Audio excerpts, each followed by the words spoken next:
Hey guys, what's up? Welcome to the vlog. It is a rainy day and me, Kaidale, and my hair, all 50 pounds of it today. It's really super humid, so it's extra frizzy, but we're going to get some Zaxby's because the boy has requested it. And my phone's about to die, so if it shuts off, that's why. But we are just hanging out. The rain is making the quarantine extra quarantine-ish, so we are going to just figure out some stuff to do today to make the best of it and entertain ourselves indoors. Okay, so we ended up coming back to Big Guy's house because Kiddo was just not feeling the apartment today. He was bored, he wanted to get out, so we went on a little ride to Big Guy's house. And now Kaidale is creating a Lego masterpiece. Kaidale loves to come to Big Guy's house and build Legos.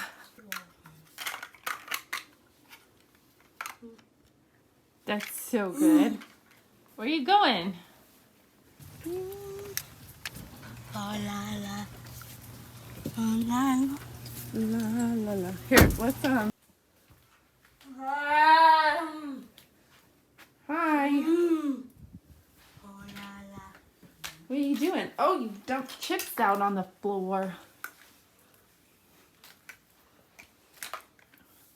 What are you doing, babe? So, you guys, I just remembered I'm going to be on Jen's vlog today. I can't wait. For those of y'all who don't know, check out Jen's vlog, Rebranding Autism. She is an amazing vlogger, and I'm so excited I get to be on her vlog today. Goofball. Silly boy. my God.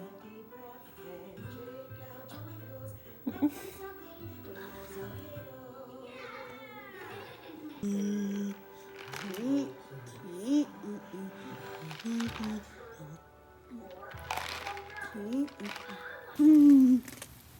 want to swing?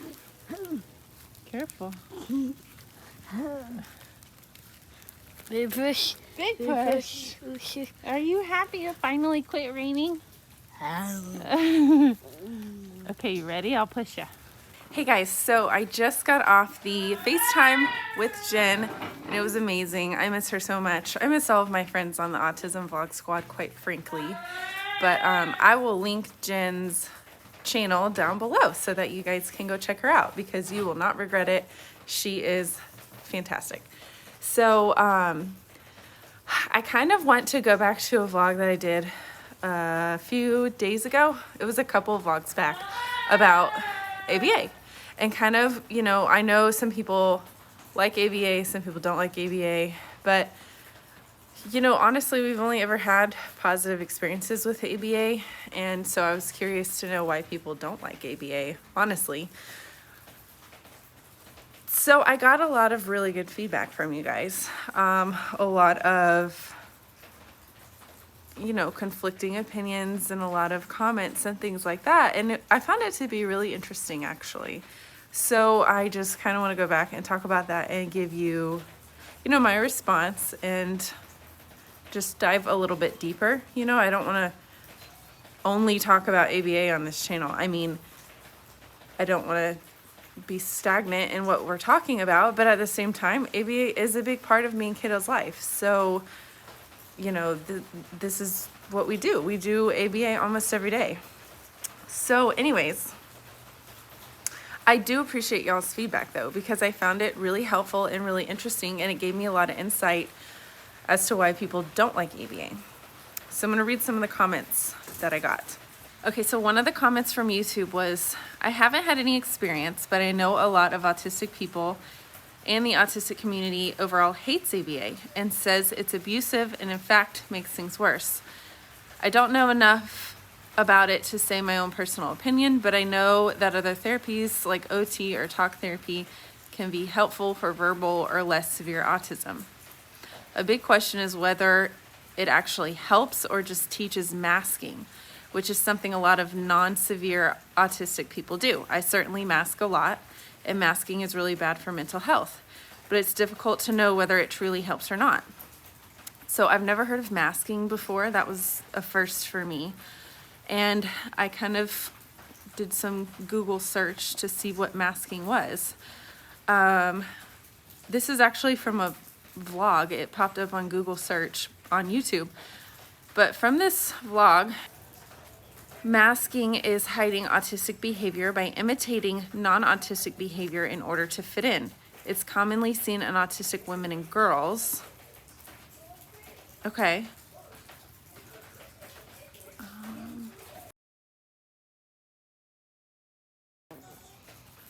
All right, Kaidale decided to join us now. So here's another comment from Facebook that says, I am from a state where ABA is brand new. We're talking not even a few years old. Family sued our state because ABA was not offered. Now we have a few centers. My own son was diagnosed at 3 and started ABA. And the first question was, what behaviors would you like to change? I don't want to change him. I want to help him. After he started, they stopped letting us go in the classroom.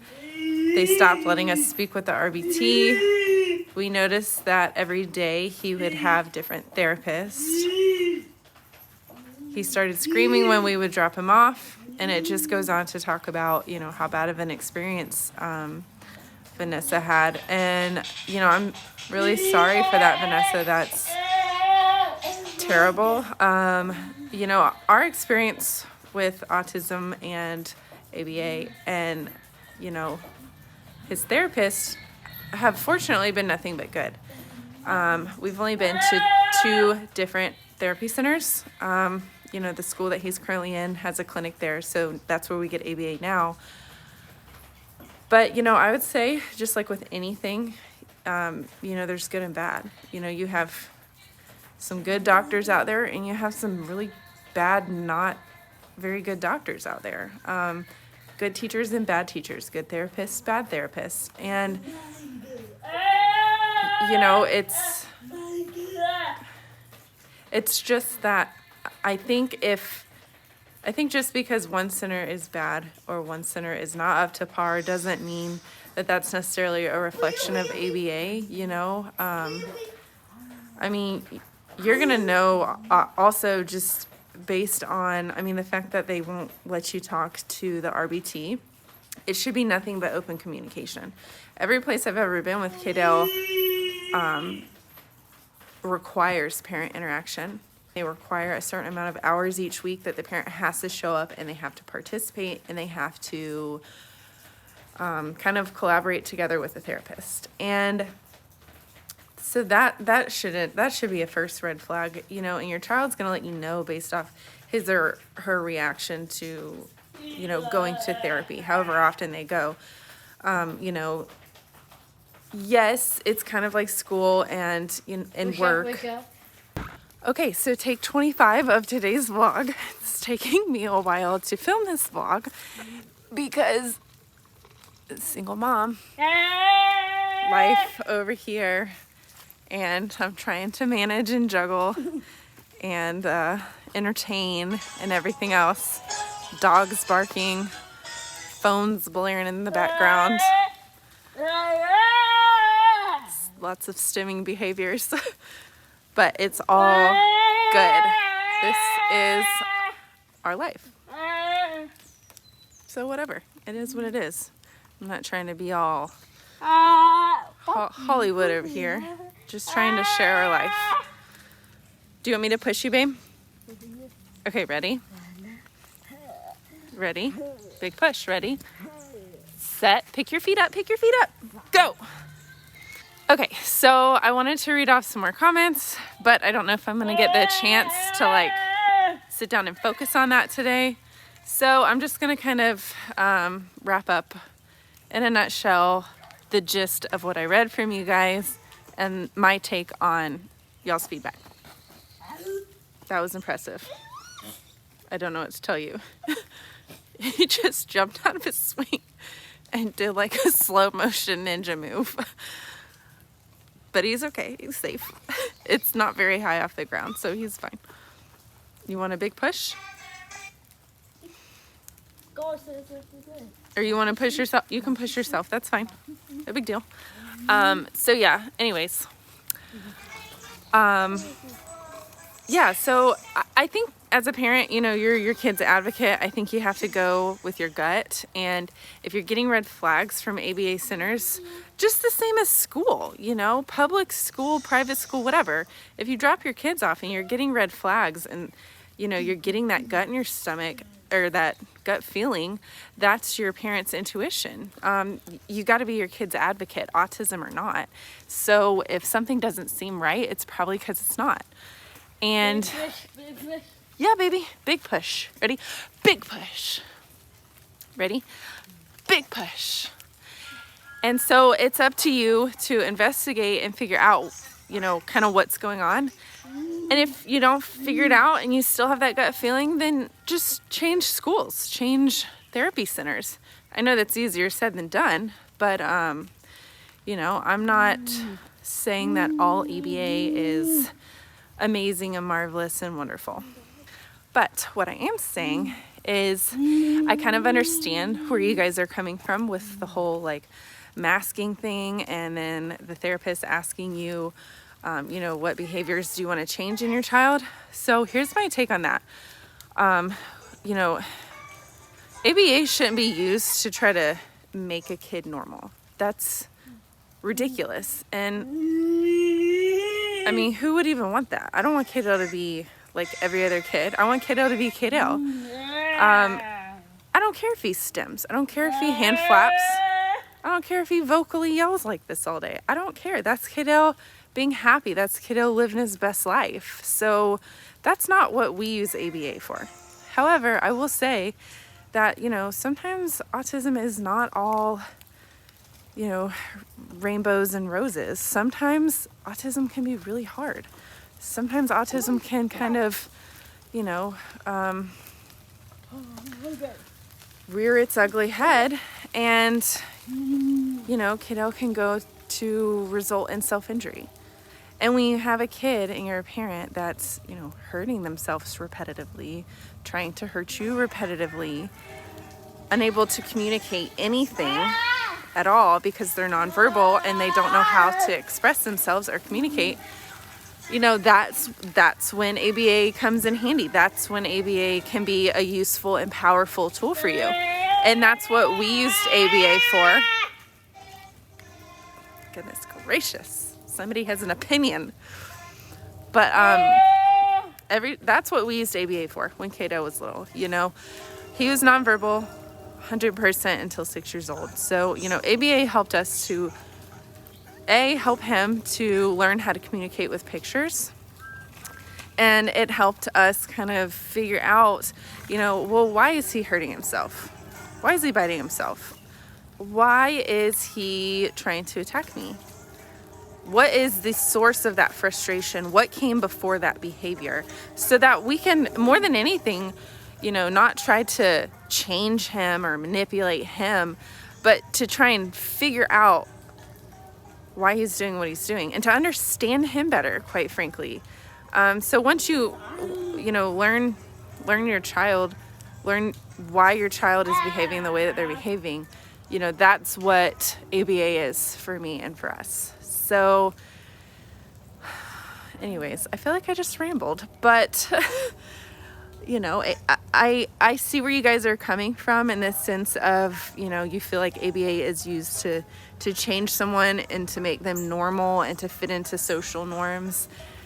And that's really unfortunate if that is the case in some situations. I hate that. I hate that some centers are like that. I hate that that's been people's experience. That sucks. But that's not what ABA is for us. Like I said, ABA for us is just helping us to figure out some of those extreme behaviors that can be dangerous and can be harmful. And it helps us to just understand them and learn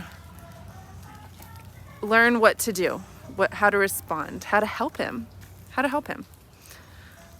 You know, and then it can also be a powerful teaching tool because, you know, Kaidale's not the type of kid that can sit in a classroom and listen to a teacher and learn. He's just not. So it helps us to kind of come up with a, you know, individualized teaching plan for him. You know, we've done the public school IEPs. that didn't really work. You know, it's hard when a kid needs one-on-one attention, or just, you know, maybe not one-on-one, but just a little bit more than a regular classroom setting. And so that's what Kaidale needed. ABA's helped us kind of bridge the gap in the classroom setting and with teachers. And he's learned so much through ABA. You know, he's learned, you know, counting and matching and, you know, so many important, you know, academic skills that you learn in the classroom, he's learned in ABA. So I would never, you know, use ABA to try and change him in a negative way or change his personality. You know, my motto is just be Kaidale and stem on. I don't care. I just want him to be safe and happy and healthy. And that's what we use ABA for. So now that I talked your ear off, sorry about that. You guys have a great day.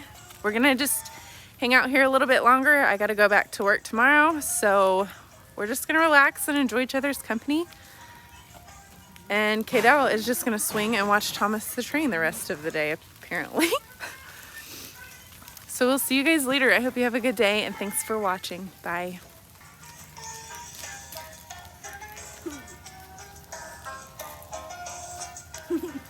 You're so cute.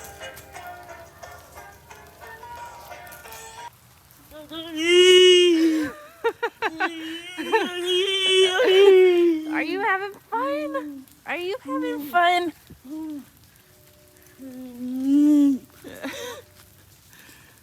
You goofball.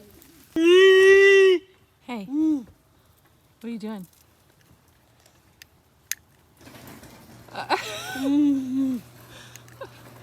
Are you having a party?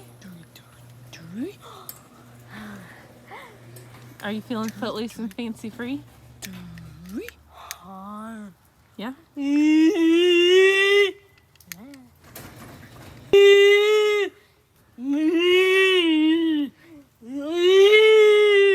All right, let's get down before Grandma catches us. She's gonna catch ya. You're so cute.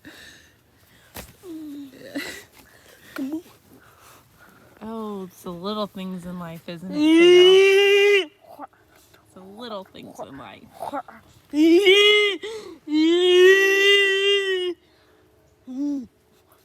So another thing that I want to point out real quick too, that, you know, I just kind of forgot to shed light on and touch base on, is that every form of ABA that we've ever, you know, been introduced to or came across in Kaidale's 2 clinic settings is, you know, his therapists always use positive reinforcement. So it's never negative. It's never, you know, there's different types of reinforcement. Negative reinforcement would be, you know, taking something away that he likes, you know, sending him to timeout, sending him to his room, you know, and those are kind of old school parenting methods that, not old school, but those are traditional parenting methods, you know. You know, you just did something bad, you're going to timeout, or you're not doing what I told you to do, you're going to timeout, go to your bedroom, you know, you're not getting dessert, or I don't know, whatever. You're grounded. I don't know. I'm like pulling into my childhood, but you know, and they don't use those types of negative reinforcers for ABA therapy because it doesn't really work for most kids and on the spectrum, and it doesn't work for Kaidale. You know, I can sit there and I can take away things all day. I can put him in timeout all day. It's not going to work. He's not going to respond to that. The best way to motivate Kaidale, and all I've ever seen in his ABA experience, is positive reinforcement. And so that's, you know, finding something that is highly motivating to him, finding something that he really, really likes, like his tablet, or, you know, a certain edible that he likes, like a certain snack, or a toy that he might really like or really be interested in, or something like that. So it's finding rewards, and it's finding highly motivating reinforcers. So, you know, okay, buddy, we're gonna do, you know, 30 seconds of work until the timer goes off of, you know, matching or labeling or whatever they're working on, whatever skill they're working on. And then after 30 seconds, when the timer goes off, you can get 3 minutes of your tablet, or you can get, 5 minutes of playing with this toy or whatever, so that he understands the concept of he's positively being reinforced to do what they're asking him to do what, skill they're working on or challenging thing that they're working on. And it's not even necessarily, super, it's like in short intervals. So we're going to work on this skill for 30 seconds or a few minutes. It's like a build up, we'll start small and then expand as he, learns to tolerate sitting at the table and working with a pen and paper or whatever. I'm just giving you examples of all of Kaidale's ABA experiences has always been, let's find a way to motivate him and let's positively reinforce or reward or bribe, if that's what you want to call it, whatever, no shame. We're bribing him, we're positively reinforcing him to, work and cooperate and collaborate with us. And so we've always strayed away from negative reinforcers because, punishment or, stuff like that, it just doesn't work. You can put him in timeout all day long and he's not going to respond to it. So in a nutshell, that is positive versus negative reinforcement. And that just makes our ABA experience all the more better. So thanks. Just wanted to share that with you guys.